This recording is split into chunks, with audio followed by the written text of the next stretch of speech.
Le samedi soir, je sors pour promener mon chien. Il fait nuit. Donc on est en décembre. Il fait nuit. C'est 19h. Je suis dans une rue où il n'y a personne. Les gens sont tous chez eux. Il fait froid. Je marche. Et tout d'un coup, j'entends arriver une voiture derrière moi qui va s'arrêter 20 mètres plus loin. Qui s'arrête, qui est un peu loin du trottoir, qui reste les feux allumés, qui reste le moteur allumé. Et là, je me dis, c'est pour moi. Non, du tout. C'est une voiture noire dans la nuit. Voilà. Je continue à avancer en me disant que de toute façon, je suis à pied, ils sont en voiture. Donc, je continue à avancer.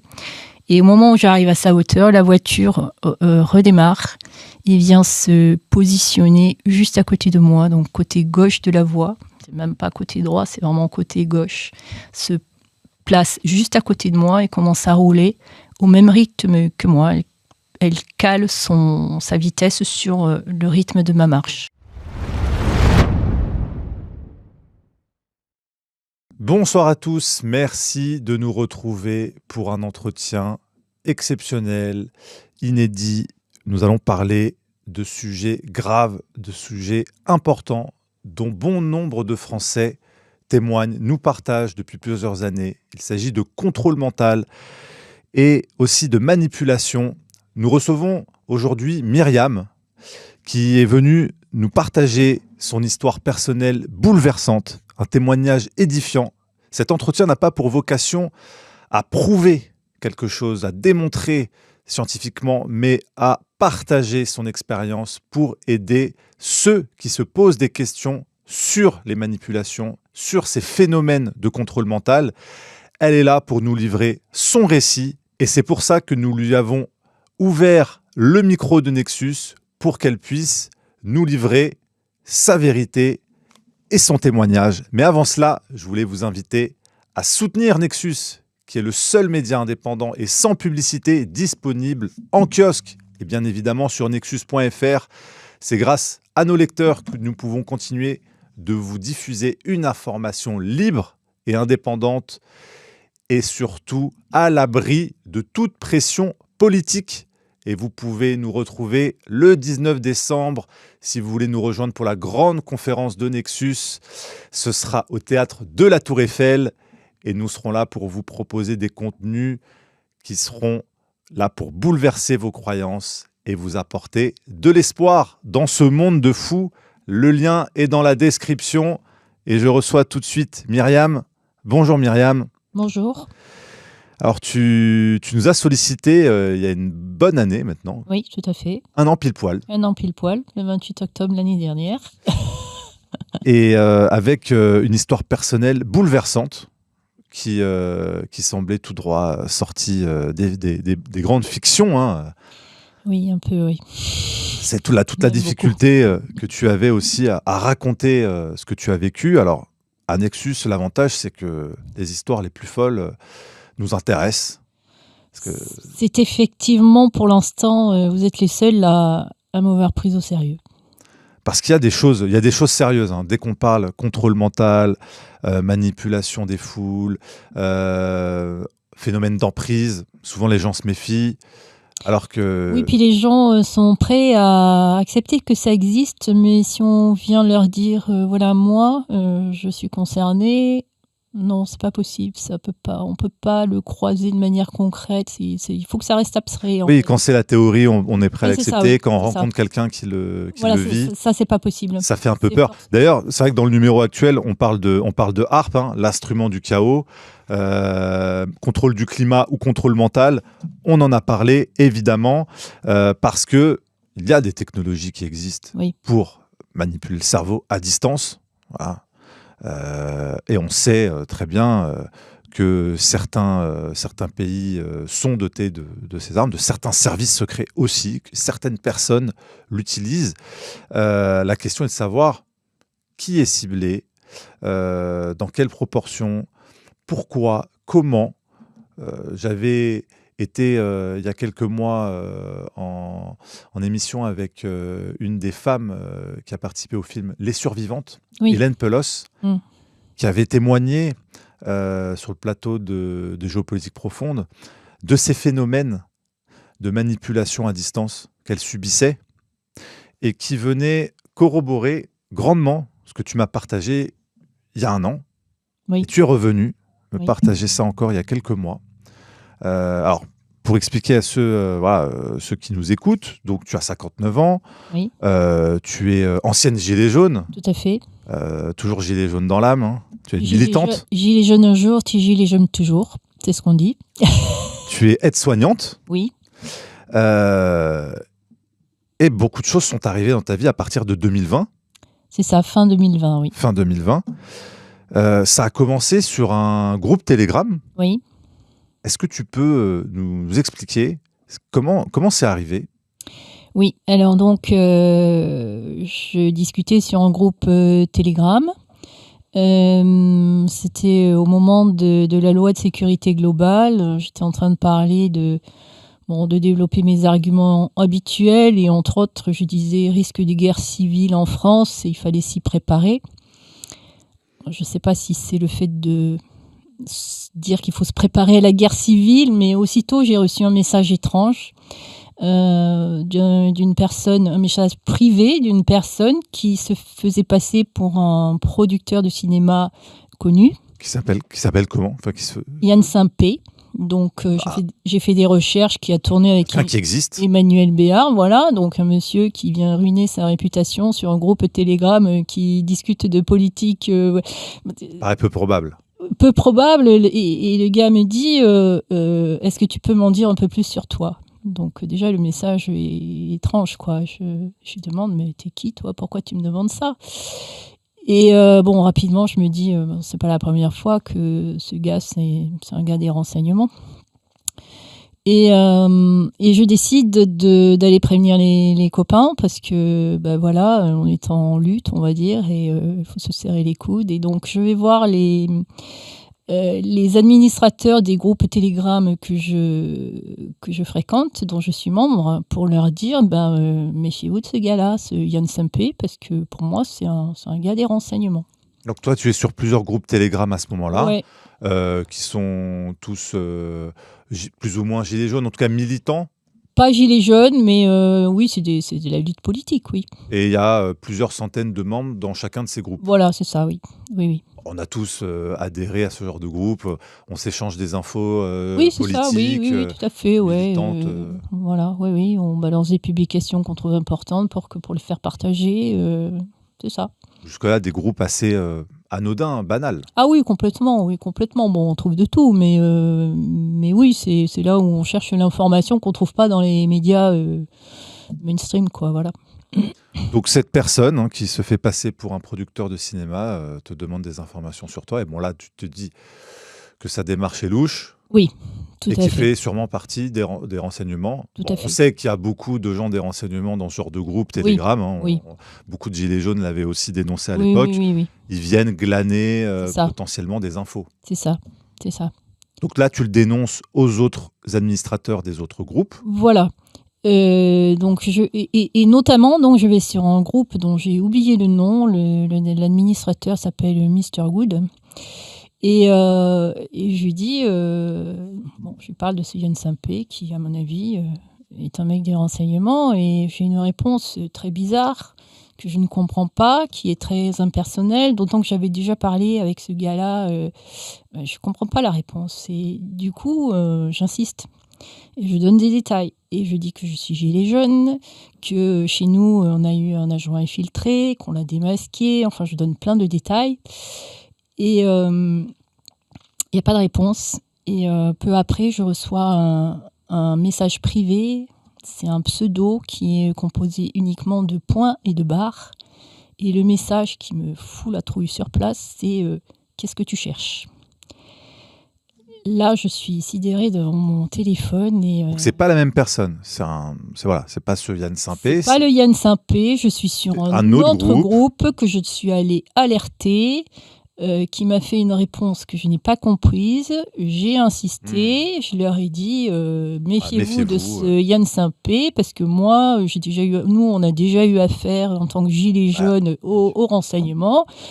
C'est le gars, j'ai l'impression qu'il a rien compris et qu'il faut lui expliquer, quoi.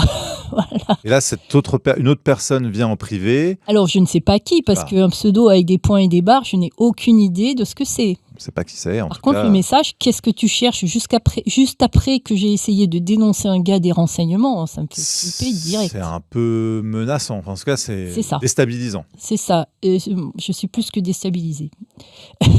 je suis tellement même paniquée que je ferme Telegram, je ferme mon Facebook. Tu ne lui réponds pas?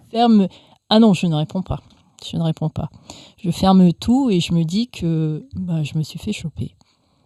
Voilà, par le renseignement. Et à partir de là, les problèmes vont commencer pour toi? À partir de là, les problèmes vont commencer donc, dans mon environnement personnel. Alors, qu'est-ce qui, à ce moment-là, change dans ton environnement et te fait penser que tu es ciblé? Alors, en fait,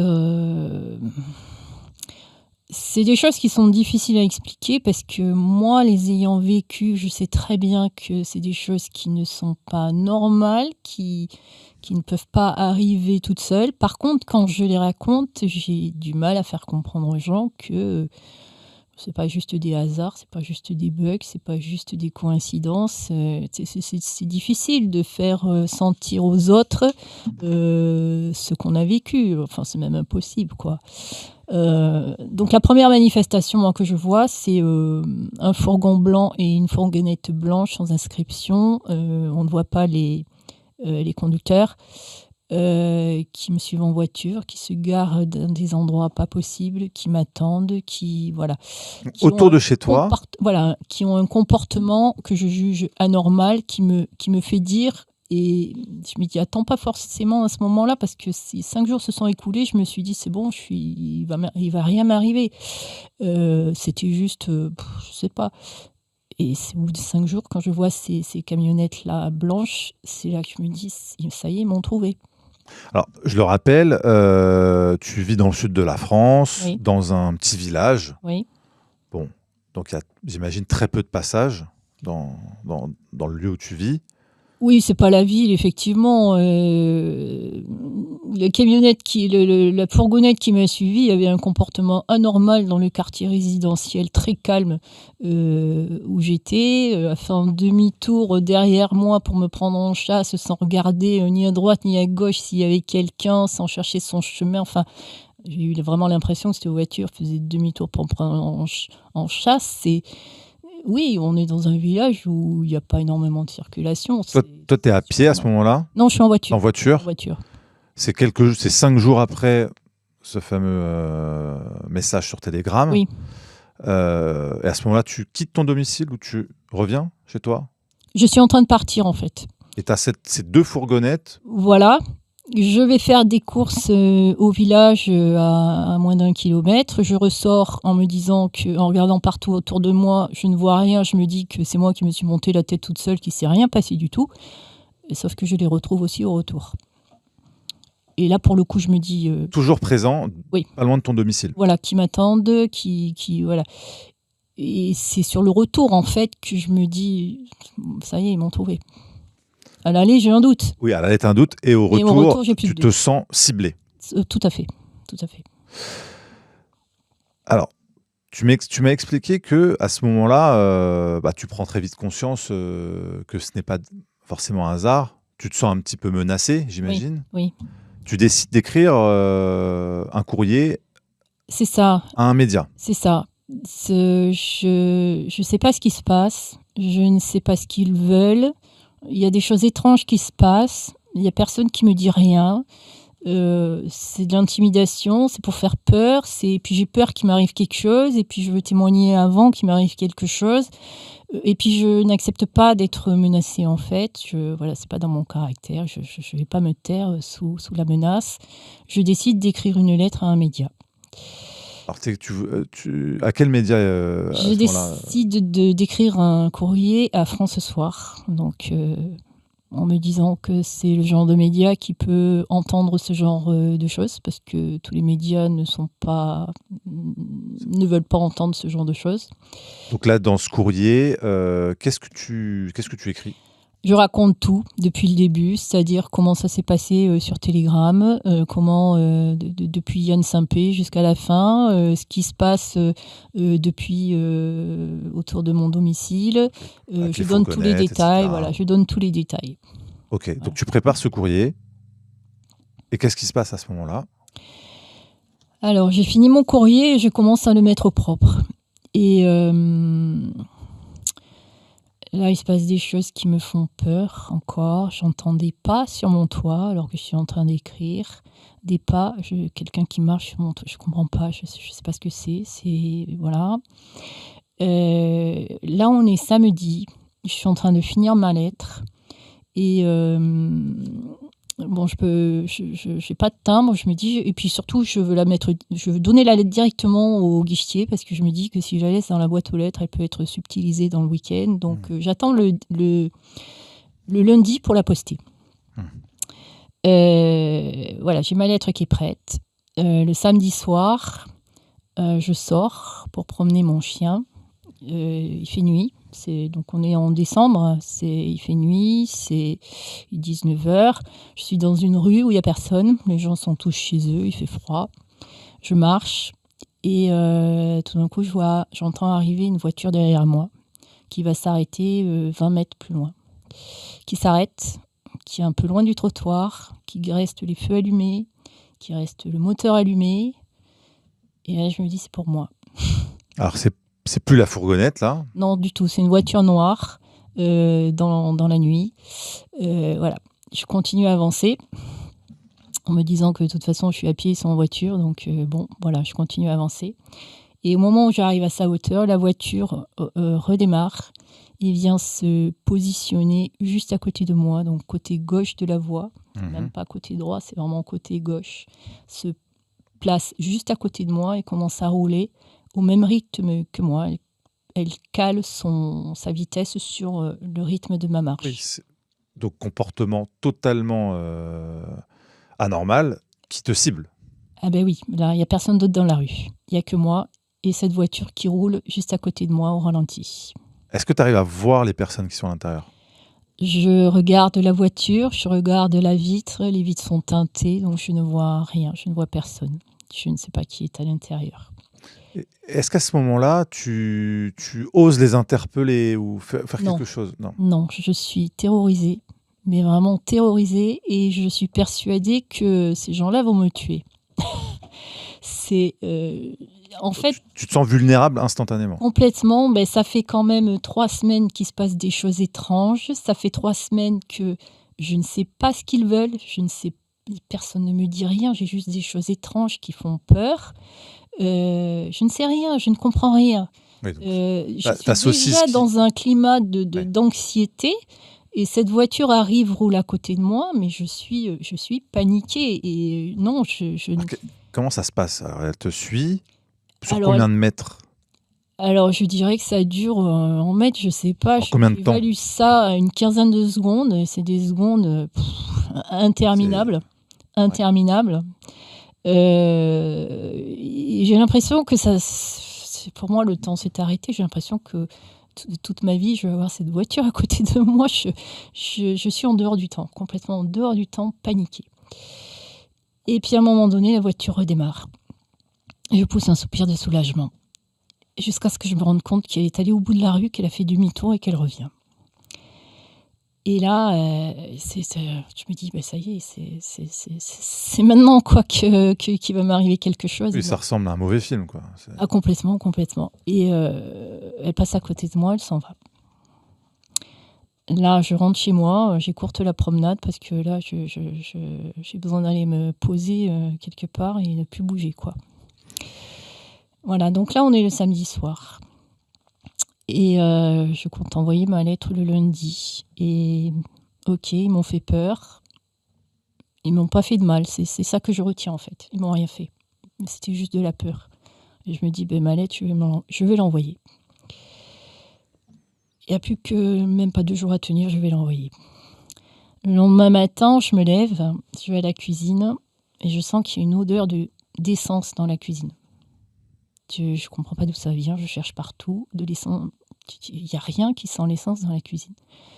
À midi, mon fils se lève, il y a mon fils à l'époque qui vit avec moi, se lève et qui me dit qu'il y a la même odeur d'essence dans sa chambre. Et là aussi, ça me panique. Je me dis qu'ils s'en prennent à mon fils. Après s'en être pris à moi, ils s'en prennent à mon fils. Et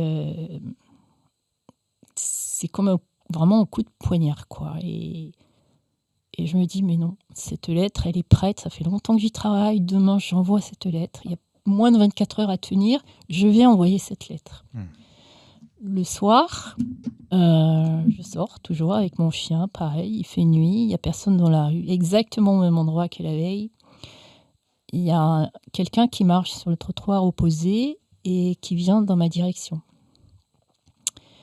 Je tourne le dos, je n'ai pas envie de voir.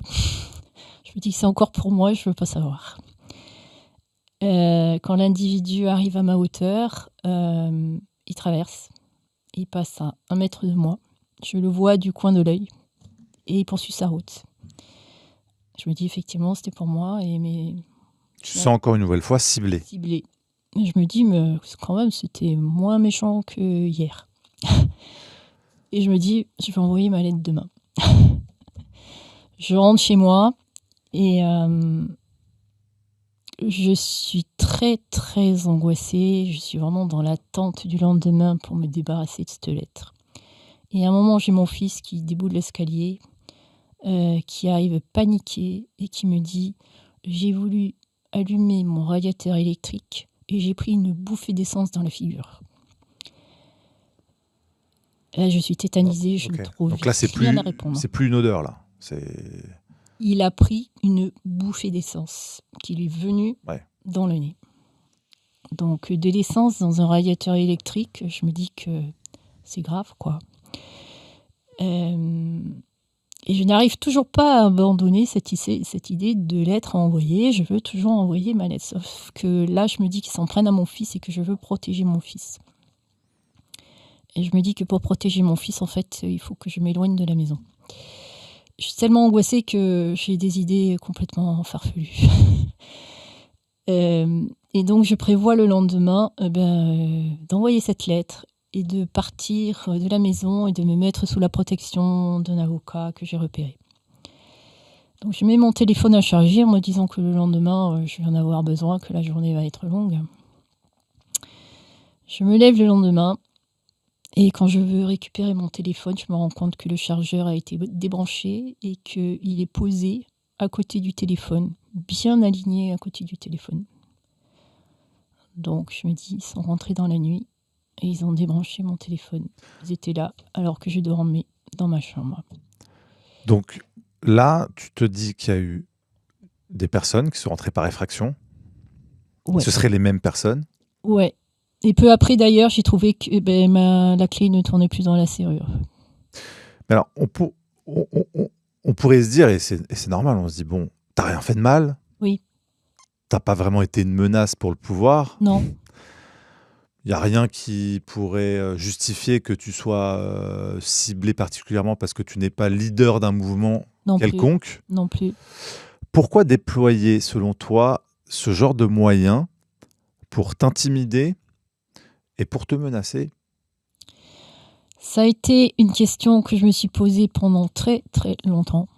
Donc au début, je me suis dit qu'ils cherchaient à me faire respecter la loi à tout prix. C'est l'interprétation que j'ai eue parce que quand on est face à quelque chose qu'on ne comprend pas ou rien n'est dit, parce que je ne les ai pas vus, ils ne me disaient rien, il n'y avait aucune consigne, aucune injonction, il n'y avait rien. J'étais juste face à des gens qui me menaçaient sans savoir pourquoi.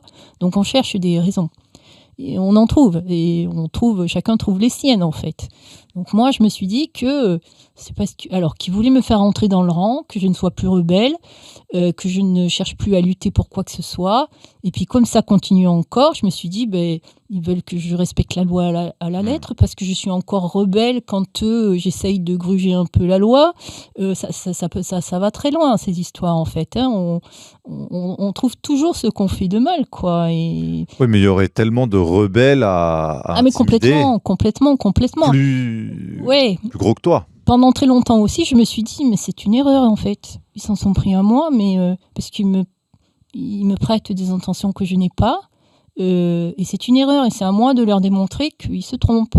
C'est à moi de me comporter de la bonne manière, c'est à moi d'essayer de comprendre qu'est-ce qu'ils me reprochent pour leur démontrer que non, c'est pas ça. Et puis ça continuait, puis ça continuait. Et puis au bout d'un moment, je me suis rendu compte que c'était vraiment à moi, après moi qu'ils en avaient, que c'était moi, Myriam, qui était ciblée, quoi. Pendant longtemps, on m'a posé la question, mais pourquoi toi ? Et pendant longtemps, je n'ai pas su répondre. Et puis un jour, j'ai su répondre. Du moins, j'ai trouvé une réponse qui m'a paru pas acceptable, mais tout à fait plausible et très certainement la bonne. Ce serait laquelle, cette réponse, qui ferait que tu as été au cœur de ce ciblage ? Alors, il a fallu qu'il se passe beaucoup de choses et que je comprenne en fait que c'était du contrôle mental et qu'ils essayaient de me faire basculer psychologiquement et qu'à un moment donné, je me suis dit, mais c'est pas possible, ça doit être expérimental ce truc. Je suis un cobaye, je suis ciblée parce que je suis un cobaye, on m'a choisi, il y a des critères de choix de ces personnes qui sont soumises à ces expériences et j'ai cherché quels étaient ces critères. Je me suis rappelé que le groupe Telegram sur lequel je m'étais fait prendre, donc l'administrateur Mr. Good, à un moment donné, avait publié un jour, en suivant peut-être une dizaine de publications à caractère politique, et au milieu de ces publications, une publication qui n'avait rien à faire là, sur les HPI. Je suis HPI. Donc, ce qu'on dit HPI, au potentiel intellectuel. Voilà, surdoué. Et moi, j'ai dit, je l'ai capté tout de suite, et j'ai dit qui est concerné. Et tout de suite, j'ai reçu un message privé de Mr. Good, donc l'administrateur, qui me dit moi, je suis HPI, j'ai 34 ans, j'habite Grenoble, il m'envoie sa photo et tout. Je réponds pas. Et donc, quand j'ai repensé à ça, je me suis dit, mais pour insérer cette publication sur les surdoués, sur ce site finalement, sur ce groupe finalement, sur lequel je me suis fait prendre, je me suis dit, quand je me suis fait prendre, je me suis dit, pour m'être fait prendre comme ça, c'est que ce groupe était probablement géré par les renseignements. Donc, un groupe géré par les renseignements qui balance une publication sur les HPI perdus, noyés au milieu des autres. Ce serait quoi, comme un hameçonnage ? Exactement. C'est comme ça que je l'ai perçu. Je me suis dit, ils cherchent à cibler particulièrement les HPI. Et alors pourquoi je parle des HPI ? Parce que tout ce à quoi je suis soumise,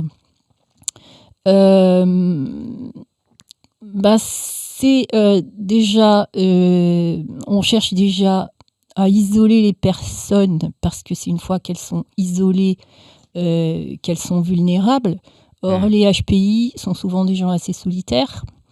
Moi, encore plus, parce que j'étais sur le point de partir vivre à l'étranger, en Afrique, et j'avais fait un peu le vide autour de moi. Mes amis étaient en Afrique, ils n'étaient pas ici. Donc, j'étais particulièrement isolée. Ensuite, les HPI, ce sont des gens qui sont hyper émotifs, et toute la méthode pour faire basculer l'individu est basée sur les chocs émotionnels. Et une personne qui a HPI, face à une émotion, elle démarre au quart de tour. Donc, je me suis dit que, en fait, les HPI étaient des personnes qui, probablement selon eux, pouvaient être particulièrement réceptives à ces tentatives de manipulation mentale. Sachant qu'il y a aussi chez le HPI la tendance à culpabiliser, et ils ont beaucoup joué avec le sentiment de culpabilité, le besoin de tout comprendre et de faire sens. Et justement, j'étais face à des choses qui n'avaient pas de sens et ça fait tourner le cerveau en boucle et ça amène de la confusion. Voilà. Ouais. Le HPI, je crois, est particulièrement indiqué pour ce genre d'expérience. Il a un mode de fonctionnement qui fait qu'il va être réceptif, du moins. Dans leur logique, je leur ai prêté cette logique-là. Oui. Alors, et moi, je confirme, ça fait 1 an que tu me parles de tout cela. Hein. Et ton propos a toujours été cohérent. C'est important de le rappeler. Non, parce que les gens pourraient se dire, bon, bah, t'es passé, tu m'as raconté ton histoire, on a ouvert le micro et en fait, bon, tu délires ou autre. Non, ton propos a toujours été cohérent, construit, t'es quelqu'un de raisonné, de raisonnable, équilibré. Ce qui compte aussi dans l'appréciation de ton témoignage et ce qui est venu aussi corroborer on a eu aussi un nexus différentes personnes qui nous ont témoigné de choses plus ou moins similaires, avec peut-être moins de détails. Oui. Hein, on n'avait pas pu creuser aussi parce qu'on n'a pas les moyens d'enquête qu'on voudrait, mais en tout cas qui nous ont corroboré, qui corroborent ce que ces personnes ont dit. Et aussi, comme je le rappelais juste avant, Hélène Pelos, qui a aussi partagé des choses de manière très factuelle dans son témoignage. Et c'est là où ton histoire prend du relief. C'est qu'il n'y a pas de traces de délire dans ce que tu racontes. Il y a des choses qui, on l'abordera peut-être juste après, hein, qui peuvent paraître ahurissantes. Oui. Mais ayant été moi-même en contact avec des gens qui ont travaillé dans les services, il y a des techniques pour rendre les gens fous. Oui. Il y a des techniques pour déstabiliser des personnes à distance. Il y a des façons de faire discrètement, en ciblant des personnes selon des critères particuliers, pour leur faire perdre tout sens de l'orientation, toute raison, tout repère et les isoler. Tout à fait. C'est ce que j'ai vécu, oui. Et ça ressemble beaucoup. Et c'est là où je voulais en venir, c'est que c'est pas si farfelu que ça. Et on n'est pas là pour prouver ce que tu dis. On est là pour interpeller les gens sur ces techniques qui existent. Que les gens te croient ou pas, ce n'est pas le propos. C'est d'aider ceux qui se questionnent là-dessus et de dire soyez vigilants. Nous sommes dans un pays où ces pratiques ont cours. Oui. Et là, ce que tu dis, parce que moi, là où avant, j'étais bien conscient que des personnes très influentes, des personnes très opposées au pouvoir, très visibles, peuvent être ciblées parce qu'elles sont un danger pour le pouvoir politique. Oui. Là où j'avais pas saisi, c'est qu'il faut parfois peut-être aussi cibler des personnes lambda, entre guillemets, isolées, fragiles, réceptives, pour tester ces techniques. C'est ça. Moi, c'est ce que je me suis dit, que une personne qui est influente aura beaucoup plus le moyen de se défendre parce qu'elle sera entourée, parce qu'elle aura des moyens humains, techniques de se défendre, alors qu'une personne comme moi, qui n'a aucun entourage, qui n'a aucune influence, je suis déjà isolée, déjà vulnérable. Le travail est déjà en partie fait. Et effectivement, je pense que moi, ce que je vis, c'est de l'expérimentation parce que ça n'a pas réussi au final. Hein, j'en suis sortie. Je suis allée très loin dans la confusion. Hein, je pense que j'ai flirté avec la folie. Mais j'ai réussi à en sortir. Donc la méthode n'est peut-être pas totalement au point. Voilà. Et c'est ça qui me fait dire que c'est encore expérimental. À moins que je sois la seule à m'en être sortie, j'en sais rien, mais ça m'étonnerait. En tout cas, tu n'es pas la seule à témoigner sur ce genre de choses. Je ne suis pas la seule à m'en sortir, donc la méthode n'est pas au point. Ah bah heureusement. Heureusement. Mais effectivement, on imagine très bien qu'il faut en passer par des phases d'expérimentation pour accumuler de la donnée, du retour d'expérience, et par essais et erreurs successifs, affiner les techniques. C'est ça, c'est bien comme ça que je l'ai compris, moi. Alors, qu'est-ce qui ensuite est arrivé dans ta vie? Comment les événements se sont enchaînés? Donc, à partir de là, tu n'envoies pas ce courrier à François? Non, je capitule. Et je reste tranquille pendant 1 mois, complètement parano.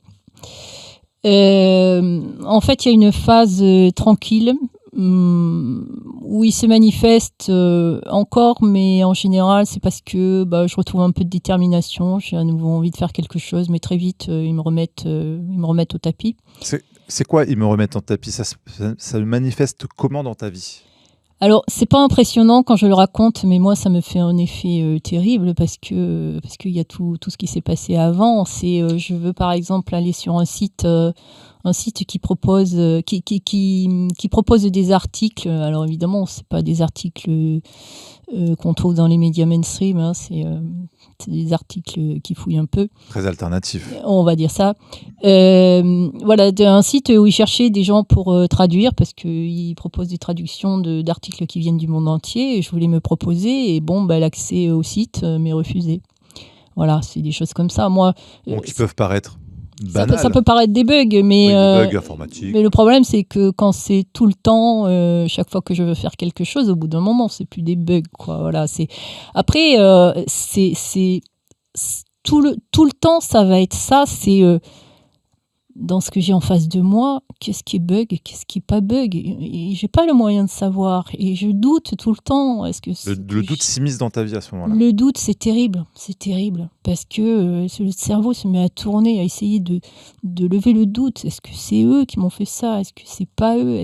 Et on sait que peut-être on interprète mal. Et on le sait, mais le savoir ne change rien, quoi.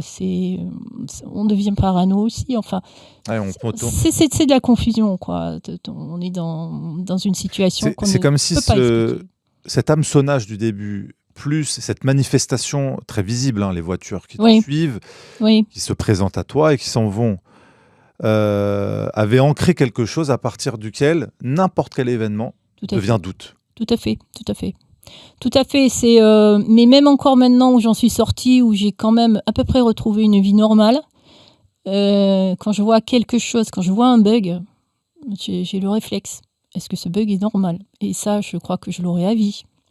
C'est-à-dire que toutes les semaines et les mois qui vont suivre cet événement avec ces fourgonnettes, avec cette voiture, vont être parsemés de multitudes d'anomalités, de bugs, de choses. Il y a des choses quand même qui ne sont pas des bugs et des anomalités. C'est qu'un jour, je descends de ma chambre le matin, je descends au rez-de-chaussée et je trouve une fenêtre grande ouverte, une porte-fenêtre grande ouverte. Et c'est pas moi qui l'ai ouverte, c'est pas mon fils qui l'a ouverte dans la nuit. Cette porte-fenêtre n'aurait pas dû être ouverte. Donc il y a quand même des choses. Il n'y a pas que des choses douteuses. Il y en a d'autres où là, pour le coup, je n'ai pas de doute. Mais c'est un mélange. C'est que de toute façon, il suffit qu'il provoque des situations anormales où j'ai pas de doute de temps en temps pour que moi je les vois partout. Voilà. Pour réactiver un petit peu. Ouais, c'est ça. Si je commence à être trop tranquille, j'ai l'impression qu'effectivement, ils vont faire un truc anormal de manière à ce que je reparte dans la paranoïa.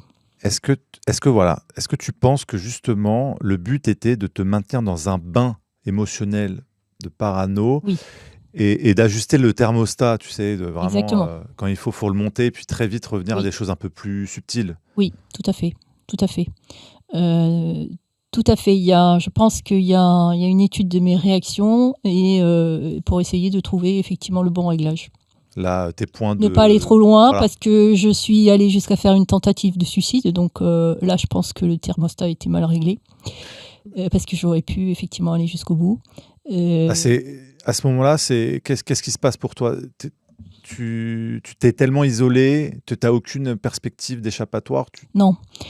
En fait, ils ont réussi, ils arrivent à isoler les gens malgré qu'ils soient encore entourés de monde. C'est assez paradoxal. C'est-à-dire que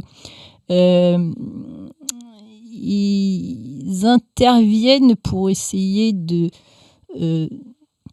Moi, en fait, ils ont beaucoup joué avec le sentiment de culpabilité qui a fait que chaque fois qu'ils faisaient quelque chose, du genre bouger un objet dans la maison, je cherchais qu'est-ce que j'avais fait.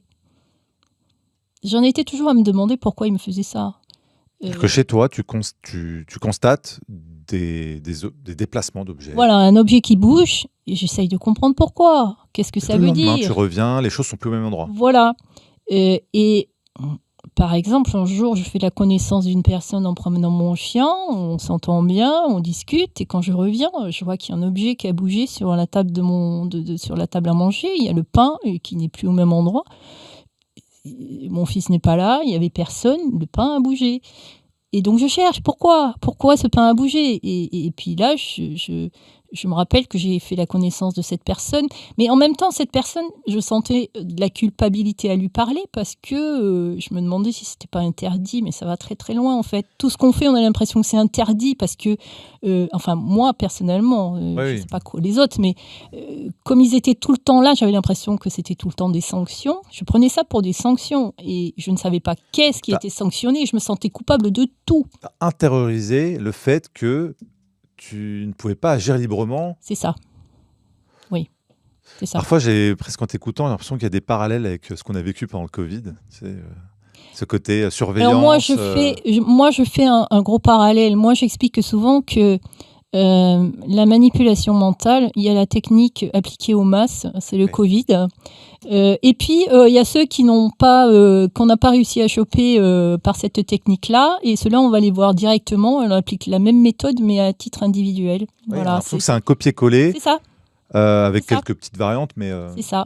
Moi, de quoi rendre fou, quoi. Parce que ce qu'on a vécu pendant la période Covid, c'était de quoi rendre fou. Des injonctions paradoxales, des choses complètement farfelues, ahurissantes, une surveillance, on ne sait pas d'où ça vient. Voilà.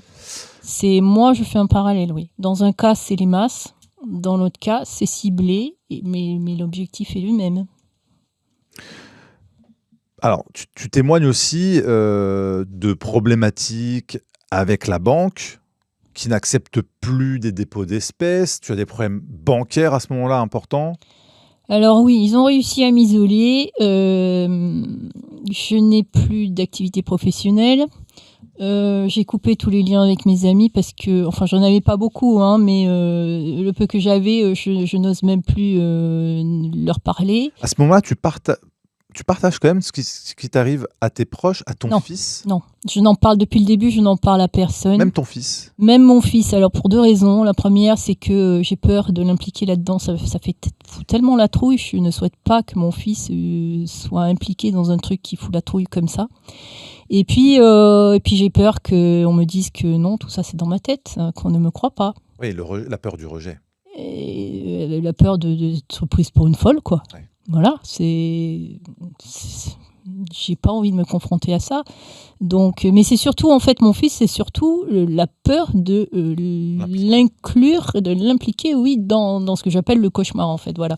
Je ne veux pas je veux qu'il reste dans la vie normale. Et donc, je cache à tout le monde. Tout le monde. Ouais, absolument ce qui t'isole encore plus. Voilà, c'est ça. C'est le choix que j'ai fait et c'est un choix qui m'isole, qui va dans leur sens à eux. Ouais. Ouais. Donc, problématique avec la banque, ce qui t'isole encore plus, te rend très très vulnérable. Alors, c'est même pas seulement isolé, c'est me montrer que ils peuvent me couper les vivres. La problématique de l'argent, ils peuvent me couper les vivres. Donc, en fait, j'explique un peu ma situation. J'ai des dépôts d'espèces chez moi. Je vis avec ces dépôts d'espèces, avec ces espèces. C'est de l'argent que j'ai retiré pendant le Covid. Bon, c'est le bazar. Tu disais de peur que... on parlait de banques qui faisaient faillite. C'est vrai, à cette époque, on parlait de l'effondrement. Voilà. Les gens, ils faisaient leur bas de laine. Voilà, c'est ça. Donc, c'est ça que j'avais fait. Ouais. Et mon compte bancaire, pour tout ce qui est paiement et paiement par nécessitant une banque et prélèvement, était... alimenté par une boutique. Mon activité professionnelle à l'époque, c'était une boutique que j'avais sur Internet. Oui, parce que tu avais arrêté ton activité d'aide-soignante à l'époque. Voilà. Mon projet, c'était de partir en Afrique et cette boutique, en fait, c'était mon gagne-pain une fois que je serais partie en Afrique. Tu vendais des tissus et des bijoux africains. Voilà, c'est ça. Et c'est cette boutique, à force de bugs et de problèmes, j'ai fini par la fermer. En fait, ça fait partie de l'isolement. Elle fonctionnait très bien jusque-là. Oui. Pendant des années. Voilà. Et à un moment donné, ça a été une accumulation de bugs, de problèmes, d'incapacité de joindre les clients. Voilà, ça s'accumulait. Et bon, on pourrait se dire, ok, ça va encore des bugs. On peut, ouais, on peut. Voilà. C'est pas Mais ce que toi, ça vient dans l'accumulation c'est dans la logique de tout ce qu'il y a eu avant. répétée. C'est dans Donc, la logique. Tu vas à ta banque pour Oui, donc alimenter ce compte parce j'ai que tu plus as cette plus boutique qui alimente le alimenté compte. ce compte bancaire. Voilà, c'est Là ça. où tu as tous tes prélèvements. Voilà, il y a bientôt la taxe foncière qui elle est à 1 000 €. Et il faut absolument que j'alimente mon compte. Donc tu vas reprendre ces espèces qui devaient assurer ta survie c'est sur ça. l'effondrement Voilà. pour renflouer les caisses. Voilà, donc je fais un premier versement de 1 000 €. Ça se passe très bien.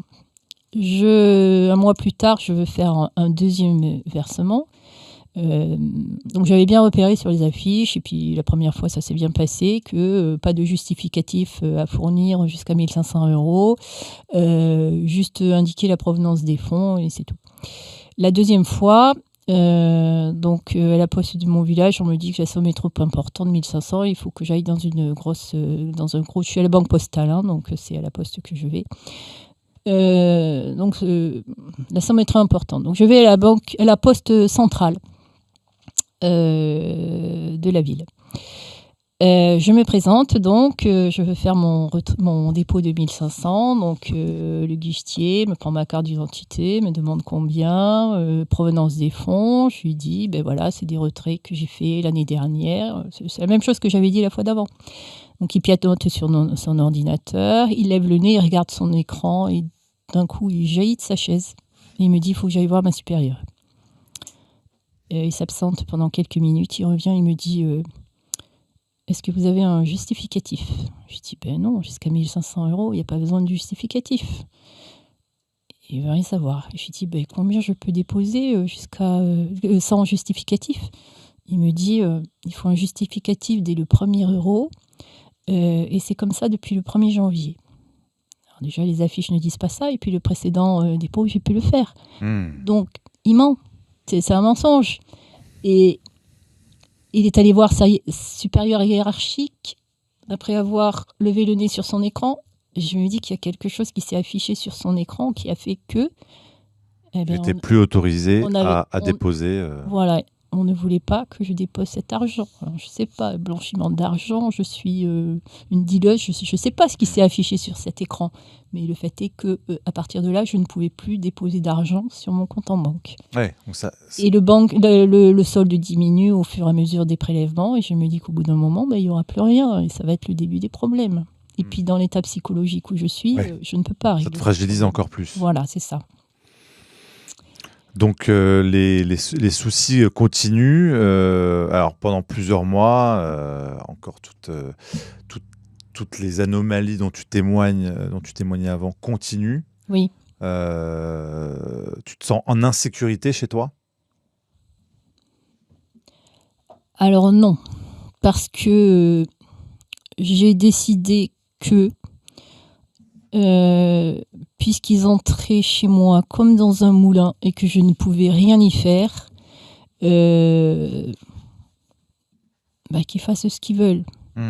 C'est pas l'insécurité en fait qui me pose problème, ce sont les chocs émotionnels. C'est-à-dire que quand je me lève le matin et que je tombe face à un objet qui a bougé dans la nuit, c'est pas le fait que je me sente en danger personnellement, physiquement, c'est le choc. Et j'ai la peur du choc. C'est très douloureux, c'est vraiment une douleur terrible. Et c'est de ça que j'ai peur, plus que pour ma vie en fait. Voilà. Ça peut paraître anodin, mais c'est vrai que quand on vit chez soi, qu'on a tendance à savoir où sont les choses, et qu'on vit seul, oui. Là c'est déstabilisant quand les choses de manière répétée ne sont plus aux mêmes endroits. Mais c'est dur à expliquer aux autres. Oui, c'est dur. Ça paraît banal. Alors, en fait, j'avais lu, avant que ça m'arrive, j'avais lu que la Stasi faisait ça en Allemagne de l'Est. Et quand je l'avais lu, oui. C'est-à-dire, la Stasi rentrait dans les domiciles et bougeait des objets. Et quand je l'avais lu, j'avais dit, ça n'a pas l'air une grosse torture. Ouais. Voilà, ça n'a pas l'air de faire si peur que ça. Et puis quand j'ai été face à ça, mais si, c'est un choc. Mais moi, à chaque fois, je suis dans une sidération qui me bloque le cerveau, je suis paralysée par la pas par la peur, mais par le choc. C'est un choc. Voilà, c'est un choc psychologique. C'est pas de la peur, c'est un choc psychologique qui sidère et qui cloue sur place et qui fait mal, très mal. C'est ça. Et longtemps, en fait, plus que pour ma sécurité, j'ai peur des chocs. J'ai peur de ces chocs qui, à chaque fois, me font mal, qui sont répétés. Imprévisibles. Qui sont imprévisibles. Il y a toujours la surprise. Ils font jamais 2 fois la même chose. Au contraire, ils ont une imagination débordante. Et l'effet de surprise, c'est terrible. C'est terrible. Ça me fait penser à une histoire de Juan Branco. Que j'avais entendu il y a quelques années en conférence, où il expliquait qu'il avait été pisté, suivi, mis sur écoute quand il était l'avocat de Julian Assange, oui. et qu'il avait eu la preuve oui. de cela. Il avait témoigné d'avoir été pas mal de fois suivi, oui. avec des choses un peu similaires. Oui. Et une fois, il avait retrouvé à sa fenêtre, il expliquait avoir retrouvé une carte d'un jeu de cartes, mais qui avait du sens pour lui, mais qui avait été posé là, comme pour dire, on est ici et on vous cible. Oui. Et il avait expliqué cela pour raconter aux gens comment on peut se sentir très vite isolé, et comment on peut très vite avoir peur de sombrer dans la folie. Oui. Donc, c'est vrai que ce que tu me racontes, ce que tu nous partages, peut faire penser à ça. Oui. Il y a eu une période où ils ont été particulièrement agressifs, où la persécution a été intense, où ils ont joué avec tout mon environnement. C'était par exemple des lumières allumées qui auraient dû être éteintes, des portes ouvertes qui auraient dû être fermées. J'ai retrouvé un jour ma chaussure le matin en me levant avec un nœud, un lacet, un joli nœud qui n'a pas pu se faire tout seul, et c'est pas moi qui l'ai fait. Des tas de choses. C'est-à-dire que même prendre ses chaussures, ça peut être douloureux. Voilà, il peut y avoir un choc en attrapant ses chaussures. Et c'est tout l'environnement qui est comme ça. Et quand j'ai lu dans l'article, dans la revue Nexus l'année dernière, sur le contrôle mental. C'est comme ça que tu nous as connus. Tu tombes sur un de nos numéros, on parlait du contrôle mental. Exactement. L'interview de Frédéric Bascugnana, il explique que l'individu vit en osmose avec son environnement, et que pour rendre confus un individu, il suffit de modifier son environnement et de le rendre absurde, illogique. Et c'est ça qu'ils ont fait. C'est ça qu'ils ont fait. Quand on voit, il n'y a plus de logique en fait. Tout est anormal, tout est absurde, et on n'arrive à se raccrocher à rien parce que tout est potentiellement, tout peut potentiellement bouger. Et c'est là que je me suis sentie à 2 doigts de sombrer dans la folie, vraiment, vraiment. Je me suis accrochée à des repères. Comme quoi ? C'était des cailloux que je retrouvais sur le trajet de mes promenades. Tant que le caillou était toujours à sa place, c'est que le monde n'avait pas encore totalement... le monde normal n'avait pas encore totalement disparu. Et ça, c'était vital pour moi. C'est-à-dire que si je loupais mon caillou sur le retour, il fallait que j'y retourne pour être sûr qu'il était là. C'est-à-dire que j'étais à 2 doigts de la folie. Le moindre petit détail pouvait te rassurer si tu arrivais à lui donner une sorte de cohérence. C'est ça. Il fallait qu'il y ait au moins une chose qui ne bouge pas dans ce monde qui bougeait tout le temps. Voilà. Et je me suis accrochée à ça, et peut-être que sans ça, je serais devenue folle. C'est possible. En tout cas, j'étais pas loin. Est-ce que tu as pensé à demander de l'aide quand même à ce moment-là ? Ou alors, l'isolement était tel que... Non, parce que demander de l'aide, c'était...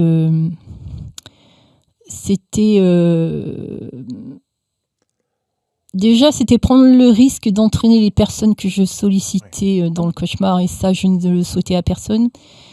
Et puis, c'était aller expliquer des choses qui étaient inexplicables. Oui. Parce que même maintenant, avec le recul, maintenant que je comprends tout ce qui s'est passé, je n'arrive pas à convaincre les gens. Alors, à l'époque, je ne comprenais rien. Absolument rien. J'étais incapable de donner du sens ou de la logique à ce que je vivais. Comment j'aurais pu expliquer ça à quelqu'un Voilà. Qu'est-ce qui t'a permis de continuer de tenir, à part ces petits cailloux, de te dire, ok, je suis pas folle, je vais tenir grâce à ça. C'est quoi? C'est ton fils? C'est des proches? C'est des Non, croyances? ça s'est pas passé comme ça en fait. Quand il y a eu ce moment là où j'étais à deux doigts de sombrer dans la folie, c'est à ce moment-là que j'ai compris que c'était pas une erreur, qu'il s'en prenait vraiment à moi. J'ai eu la sensation qu'il voulait me... C'est vraiment les images que j'ai eues, qu'il voulait me réduire le cerveau en bouillie. C'est ça que j'ai senti. Et là, j'ai compris qu'en fait, il n'était plus question d'essayer de les raisonner, de leur montrer ma bonne foi, de montrer patte blanche, tout ça. Non, ça, c'était... Il fallait que je me protège. Là, il fallait vraiment que je me protège parce qu'ils cherchaient à me détruire. Ils ont mis tellement le paquet cette fois-là, parce que toutes les autres fois, ça n'avait pas marché. Donc, c'est allé crescendo. Et à un moment donné, ça a été tellement intense. Là, j'ai compris, il faut que je me protège. Et là, j'ai passé 10 jours étendue sur mon lit tous les matins, à essayer de comprendre, à essayer de réfléchir. J'ai identifié la culpabilité, le sentiment de culpabilité qui faisait que j'étais très angoissée. Et ça, c'était terrible angoisse. Et je me suis dit qu'il fallait que je travaille ce sentiment de culpabilité, que j'arrive à m'en dégager. J'ai aussi... Alors, j'ai essayé d'affronter l'idée de la mort parce que je me suis dit, si j'ai plus peur de la mort, ils pourront beaucoup moins me mettre dans des angoisses pareilles. J'ai compris à ce moment-là que non, j'étais pas coupable, c'était pas des sanctions, mais des agressions et que j'étais une victime. J'ai compris que j'étais une victime. Et ça a tout changé en fait. Parce que là, je me disais, je ne suis pas rebelle, c'est de la légitime défense, ce n'est pas de la rébellion. Il y a tout un processus psychologique qui sont allés tellement loin qu'ils m'ont forcé à faire ce processus psychologique. Et une fois que je suis partie là-dedans, mais c'était le début de la remontée en fait. Il s'est passé autre chose aussi. Un jour, donc j'étais vraiment en pleine tourmente, j'étais vraiment dans la confusion la plus totale, dans une angoisse terrible depuis des semaines. Un jour, il y a eu le truc de trop. J'ai vu ma lampe qui était éteinte, qui aurait dû être allumée. Puis je me suis arrêtée devant ma penderie. Et puis il y avait quelque chose qui n'allait pas aussi dans la penderie. Et je me rappelle même plus quoi. Et là, j'ai senti mon cerveau qui a dit stop. Mon cerveau, il a dit non, c'est plus possible. Et toute l'angoisse que j'avais eue depuis des semaines, d'un coup, plus rien. Je me suis sentie calme, détendue. Et j'ai compris que il y avait un mécanisme dans le cerveau qui faisait qu'à un certain niveau d'angoisse, il y a des garde-fous, il y a des mécanismes qui font que on ne peut pas aller plus loin. C'est-à-dire que quand l'angoisse est trop importante, elle disparaît. Il y a le cerveau qui disjoncte en fait. Voilà, qui disjoncte et qui remet les compteurs à zéro. Moi, j'appelle ça le reset. Voilà, j'appelle ça le reset. Donc là, je me suis dit, jusque-là, j'ai survécu, donc apparemment, je n'irai jamais plus haut dans les niveaux d'angoisse. Donc, si j'ai survécu, je continuerai à survivre. Ça donne du courage, tout ça. Et puis, il y a un truc qui s'est mis en place tout seul aussi. C'est une petite phrase dans ma tête qui était miraculeuse. Ouais. Chaque fois que je sentais poindre l'angoisse, chaque fois que ça allait pas, cette petite phrase venait dans ma tête, c'était « on verra bien ». Et quand la petite phrase disait « on verra bien », mon cerveau basculait sur un sujet dénué de toute émotion et j'arrivais à chanter l'angoisse de cette manière. Voilà. Donc il y a toute cette période où ils m'ont soumise à des angoisses extrêmes qui ont fait que psychologiquement j'ai évolué et mon cerveau a mis en place des choses qui permettaient de lutter contre ça. Et à partir de là, je suis remontée. Donc au lieu de sombrer à ce moment-là, tu as réussi à remonter. Pour moi, il y avait 3 solutions dans cette situation. Le suicide, mais j'y pensais de moins en moins. Sombrer dans la folie, et ça c'était possible. Évoluer psychologiquement, et c'est ça que j'ai fait. Voilà, il n'y en avait pas d'autre. J'ai évolué psychologiquement et la remontée après, ça a été sur plus de 2 ans, hein, parce que j'y suis allée quand même avec beaucoup de prudence. Comment ça se passe cette remontée ? Je regagne du terrain sur tout ce que j'ai perdu, sur tout ce qu'ils ont détruit. Je reconstruis ma vie petit à petit. de manière très progressive, en prenant beaucoup de précautions parce que je ne veux jamais revenir en arrière, je ne veux jamais me montrer faible. Je veux que chaque fois que j'ai décidé de gagner du terrain, c'est moi qui gagne, c'est pas eux. Donc pas de retour en arrière. Alors ça va être par exemple dans les démarches où je sais qu'ils peuvent me bloquer, je vais m'entourer de témoins. C'est pas des gens qui sont au courant, qui sont témoins, hein, mais avoir des gens autour de moi, par exemple à la banque, dans une administration, je fais en sorte qu'il y ait quelqu'un à côté de moi pour que s'il se passe quelque chose d'anormal, il y ait la personne à côté. Je sais qu'ils veulent pas de témoins. Donc le bug, il va arriver une fois, la personne elle va se dire c'est un bug, mais pas deux. Parce qu'au bout de 2 bugs, la personne à côté se dit c'est pas normal. Et c'est ça qui m'a permis de contourner les blocages au niveau des administrations, au niveau de plein de choses. Donc m'entourer de témoins dès que je suis dans une situation, ça continue encore maintenant, hein. J'utilise encore ça maintenant. Quand je dois faire quelque chose et que j'anticipe un possible blocage, je m'entoure de témoins. Voilà. J'ai lutté contre mon sentiment de culpabilité. Petit à petit, j'ai affronté des situations où je me sentais coupable, en mettant la barre de plus en plus haut. Et chaque fois, avec l'impératif d'arriver jusqu'au bout, de ne jamais faire marche arrière. Et maintenant, je ne me sens plus coupable du tout.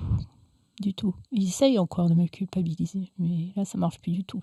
Ah, il y a d'autres choses que tu as subies qui sont plus physiques que psychologiques, hein. Même récemment, tu me parlais d'une manifestation à laquelle tu as participé, une manifestation de la CGT, Oui. où toi, tu étais censé tracter ou faire Oui. des choses comme ça. Et tu as eu des symptômes physiques ? Oui. Alors, ça faisait un moment que je cherchais à témoigner, remettre des témoignages auprès de journalistes et de gens qui pouvaient être réceptifs à mon témoignage. Et j'avais remarqué que, curieusement, chaque fois que je me lançais dans ces opérations, j'avais des symptômes physiques pénibles, douloureux. Comme quoi ?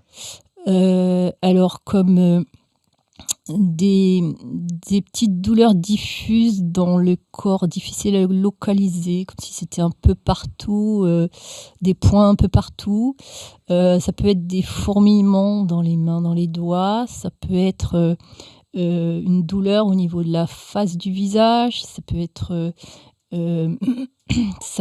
les jambes raides, mais j'ai vraiment l'impression de marcher avec des bâtons à la place des jambes. Ça peut être... Je marche et j'ai l'impression de marcher dans l'eau, tellement je dois forcer avec les jambes pour avancer. Ça peut être de la faim extrême. Pendant une semaine, j'ai éprouvé une faim abominable, extrême. Je mangeais des gros repas, sitôt que j'avais fini le repas, c'est comme si je n'avais pas mangé.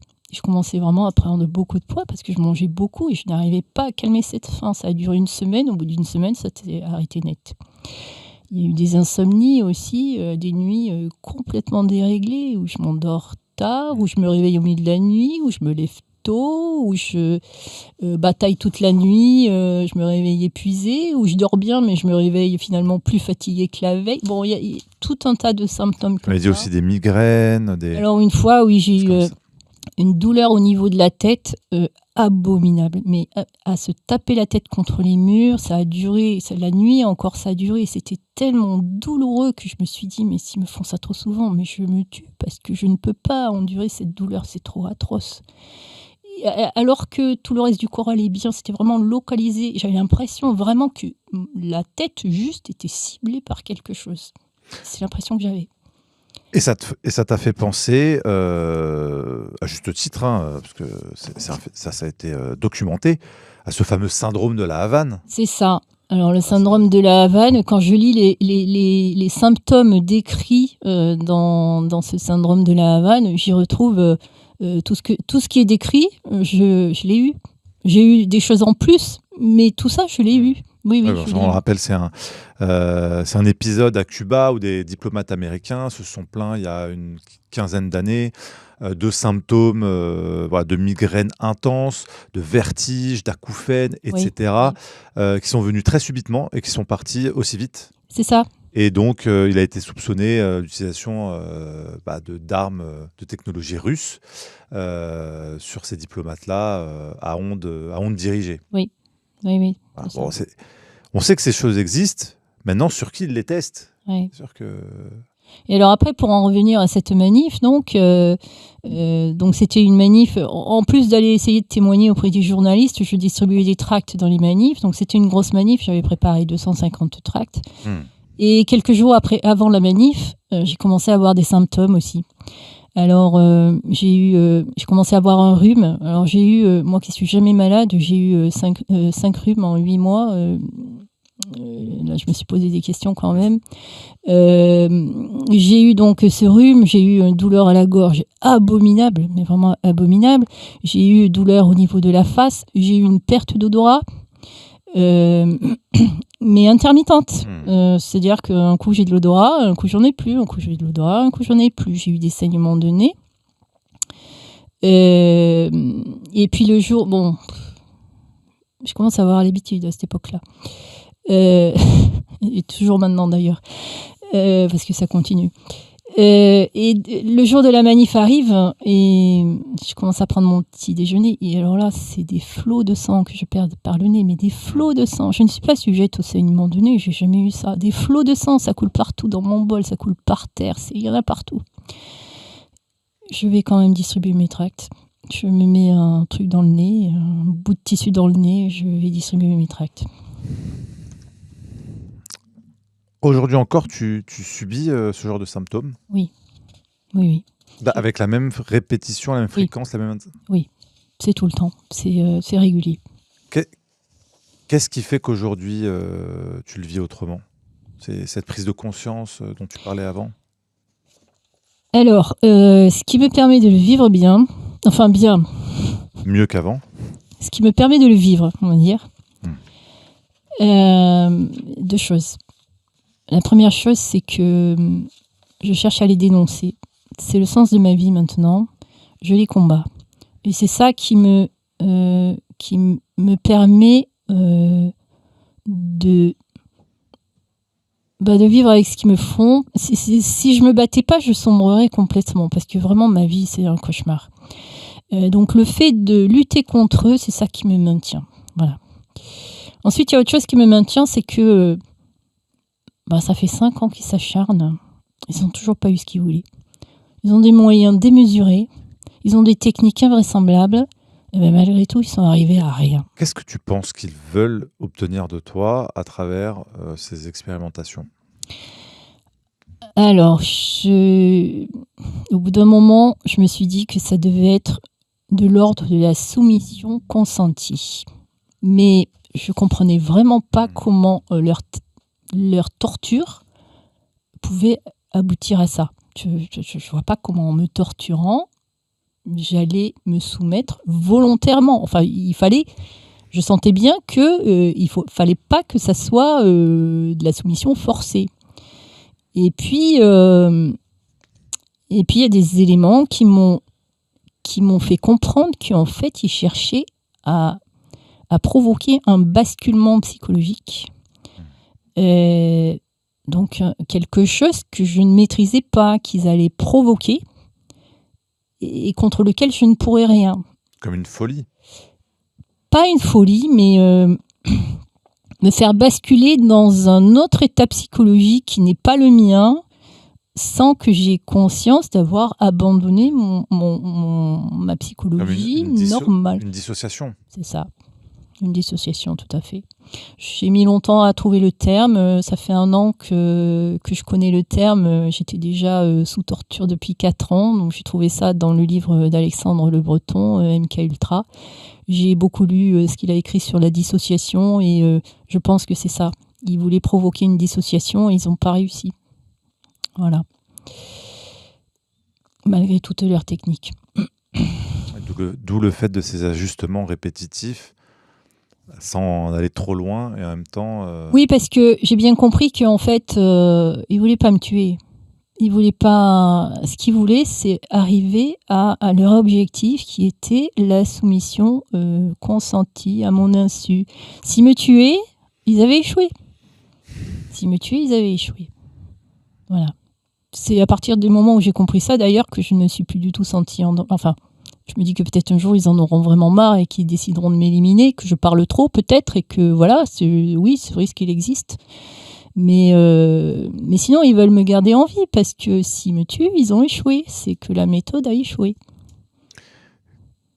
Qu'est-ce qui fait que que tu restes chez toi à ton domicile? Est-ce que tu as pensé à partir? Est-ce que tu as pensé à changer de région, de pays, à t'enfuir? Non, parce que je sais que partout où j'irai, j'en suis persuadée, partout où j'irai, ils ne me lâcheront pas. Pendant un moment, je me suis dit, peut-être s'ils changent de pays, ils me suivront pas jusque là-bas. Et du coup, je me suis dit, ils vont m'en empêcher, tout simplement. Contrôle de police, je vais être bloquée, comme la banque, quoi. Je vais être bloquée, contrôle de police, je pourrai pas partir. Donc, tu as intégré le fait que il vaut mieux que tu affrontes plutôt que de fuir la situation. Oui. À partir d'un moment, je me suis rendu compte qu'en fait, ils savaient tout de moi.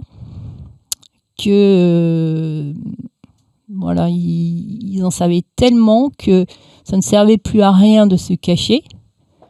Il fallait plus mettre son énergie à ça. Manifestement, mes pensées étaient coupables. Dès lors que mes pensées sont coupables, je ne peux pas empêcher mes pensées. Autant être coupable jusqu'au bout. Voilà, c'est ce que je me suis dit. Et c'est à partir de ce moment-là que j'ai commencé à témoigner en me disant, maintenant c'est de front. Voilà, je les affronte ouvertement. Et je le vis beaucoup mieux que d'être caché, en fait. Ouais. Beaucoup mieux. Ouais, c'est vrai. C'est beaucoup plus facile. Enfin, c'est difficile, mais au moins, je suis dans l'action, en fait. Parce que être dans la passivité, c'est terrible.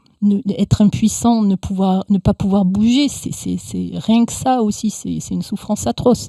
Alors que chaque fois qu'ils me font un sale coup et que c'est douloureux, je trouve quelque chose à faire contre eux et c'est mon antidote en fait. Voilà. Ils me font mal, je réplique. Et ça me fait du bien. Qu'est-ce que tu retiens de toute cette expérimentation ? Alors, moi, je me dis que je ne suis pas la seule à vivre ça, qu'on est probablement nombreux, parce que moi, je suis personne. Mais il n'y a pas de raison que tous ces moyens soient déployés uniquement pour moi. Donc, il y a d'autres personnes en France qui vivent ça. Et quand je vois les moyens déployés sur Telegram pour essayer d'harponner des gens, voilà, il y a d'autres personnes forcément qui se sont fait prendre. Je me dis que c'est des choses graves qui peuvent, si ça fonctionne, si leur technique fonctionne, ça va être étendu forcément, hein, c'est le but. Que si nous qui savons et qui avons réussi à surmonter, on ne parle pas, on est foutu. Donc il faut qu'on témoigne et qu'on leur barre la route. Là, il y a une lutte à mener. Il y a une lutte à mener, quoi. Moi, c'est ce que je retire de ça.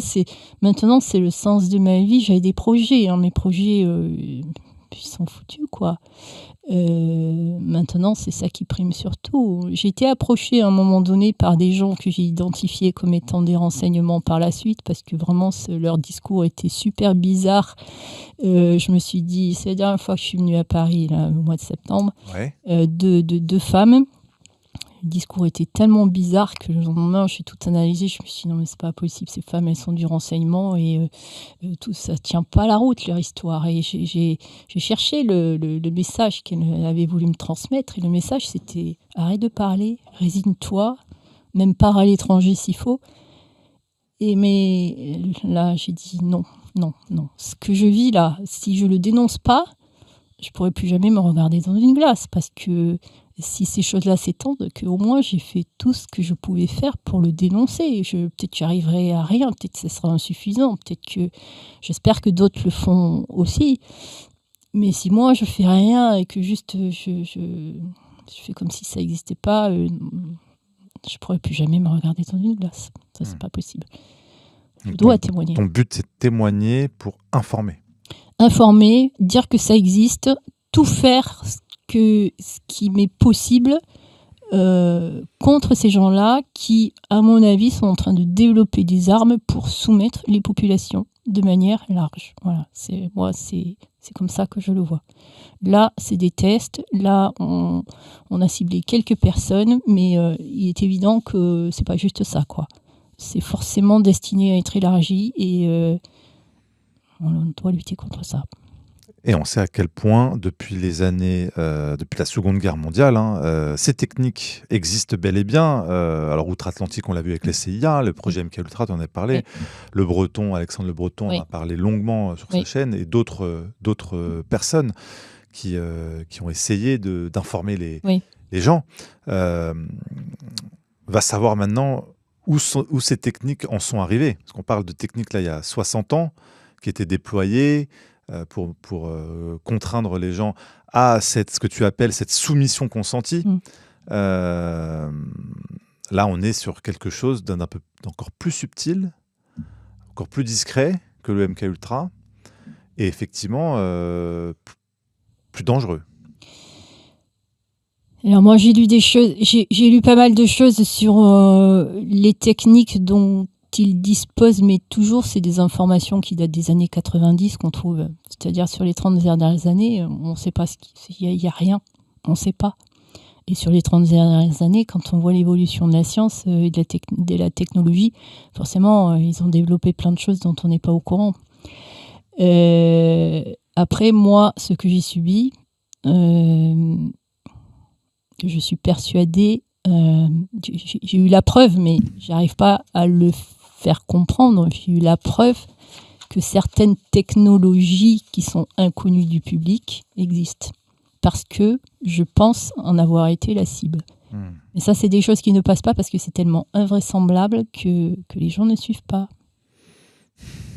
Ce monde est rempli de choses invraisemblables, malheureusement, qui rendent les gens incrédules. Et oui, je parlais de notre numéro actuel sur HAARP, oui. Et la potentialité de contrôle mental avec cette technologie, puisque c'est une technologie à base d'ondes qui peut interférer avec le cerveau à distance. Oui.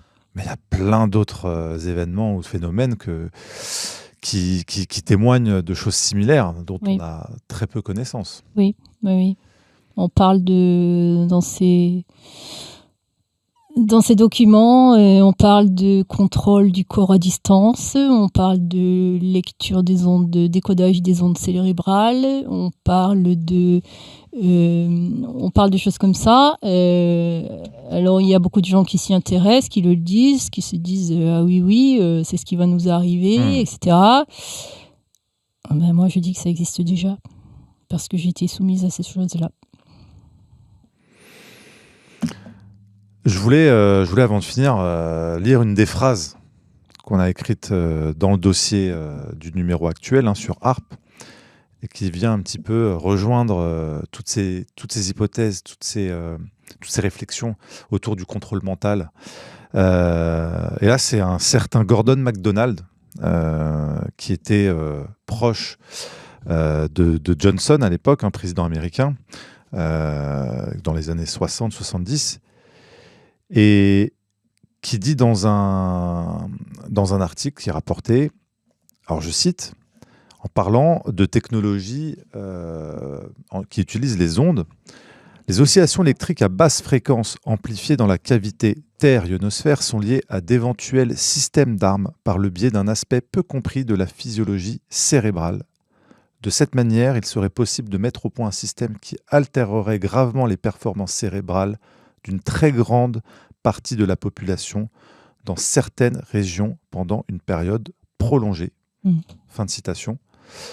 On est dans les années 60, 70. Oui. On est plus de 60 ans plus tard. Oui. Alexandre Le Breton, dans son livre, parle de HAARP et cite une personne qui dit que HAARP serait un vaste système qui permettrait manipulation mentale, d'intervenir sur les cerveaux humains à grande échelle. Il le cite lui aussi, oui. En tout cas, il y a de grandes chances que que les recherches militaires dans ces domaines-là ne se sont pas contentées de s'arrêter là. Non, non, non. Non, non. Moi, personnellement, je ne peux pas convaincre les gens, mais je confirme qu'il y a des choses qui ont été développées depuis. En tout cas, on n'était pas là pour convaincre, le but Non. étant d'informer et de diffuser l'information pour que les gens soient au courant. Après, chacun, évidemment, est libre de croire ou de ne pas croire. Mais il était important, en tout cas, de te donner la parole. Et je vous en remercie. Et j'espère qu'on aura l'occasion de pouvoir approfondir encore ce sujet ensemble. Je le souhaite de tout cœur. Et de comprendre encore plus ce qui se passe, ces phénomènes. Et s'il y a d'autres gens qui sont concernés également. Je rappelais Hélène Pelos, qui a témoigné de choses similaires aussi, qui est dans le film Les Survivantes. Et s'il y a d'autres gens qui sont aussi concernés par ces questions-là, qui nous contactent. On essaiera éventuellement d'approfondir et d'enquêter. Parce que c'est important aujourd'hui. On sait que la guerre, elle est psychologique. Tout à fait, tout à fait. Donc, ce qui a pu t'arriver peut arriver à d'autres, en tout cas. Ça arrive à d'autres, j'en suis persuadée. En tout cas, merci infiniment, Myriam, pour ton courage et Merci à pour toi. ton témoignage. Merci de m'avoir cru, parce que jusqu'à présent, tu es la seule personne à m'avoir accordé du crédit. Voilà. Et aussi... Et pourtant, j'ai tapé à beaucoup de portes, mais c'est très, très difficile de témoigner là-dessus. En tout cas, Nexus, c'est des sujets qu'on prend au sérieux. Oui. C'est dur de prendre les gens au sérieux, même si on sait que ces sujets le sont. Oui, oui, oui. Il est plus facile de croire dans un sujet que de donner du crédit à la personne qui en témoignerait. Je l'ai vérifié à maintes reprises, oui. Oui, oui. Et c'est aussi le fait que tu as apporté un propos qui a été cohérent, stable, qui a été aussi... J'ai beaucoup travaillé, en fait. J'ai beaucoup travaillé. On voit que tu as du recul sur ce que tu as vécu. En fait, je suis en train d'écrire un livre et je fais un énorme travail pour faire remonter les souvenirs, pour essayer de les agencer entre eux, pour essayer de comprendre les logiques. Ça fait presque 2 ans que je travaille dessus et je n'ai relaté que les 2 premières années. Et encore, je découvre des choses maintenant parce que c'est tellement confus que c'est très très long d'essayer de clarifier les choses. Et c'est ce gros travail qui me permet d'avoir un discours cohérent et puis d'essayer un petit peu de convaincre, parce que si on ne fait pas ce travail, les gens n'y suivent pas. Il faut déjà être cohérent soi-même pour que les gens acceptent d'écouter. Voilà. Exactement. Et merci à toi, parce que j'espère que ton témoignage pourra être utile pour les personnes qui nous écoutent. Je le souhaite aussi. En tout cas, merci infiniment. On espère que les choses iront mieux pour toi et qu'on aura... Je n'y crois pas, mais bon. Il faut avoir l'espoir. L'espoir n'est pas interdit, même dans les cas les plus difficiles. En tout cas, j'ai l'espoir et je te le souhaite, bien évidemment. Tu es toujours la bienvenue et on pourra à l'occasion faire le point sur l'évolution de tout ça, en espérant que ces phénomènes s'arrêtent et que cette emprise, ce ciblage cesse. J'aimerais. Merci à tous ceux qui nous ont suivis pour cet entretien. Vous pouvez nous retrouver évidemment en kiosque et sur nexus.fr. Je vous le rappelle, Nexus, le dernier média en kiosque indépendant, sans publicité bien évidemment, pour pas manipuler nos lecteurs. Voilà, autre forme de manipulation, la publicité, qui est un cancer dans cette société. Voilà, on essaie de l'éviter coûte que coûte. Et vous pouvez nous retrouver le 19 décembre si vous voulez partager une soirée pleine d'espoir autour d'intervenants que vous adorez tous. On va garder encore secret la liste des intervenants, mais vous ne serez pas déçus dans la droite ligne de notre soirée du 5 septembre pour les 25 ans de Nexus. Le lien est dans la description. Réservez vite vos billets. Myriam, merci infiniment. À très bientôt. Merci à toi. Merci à tous. Au revoir.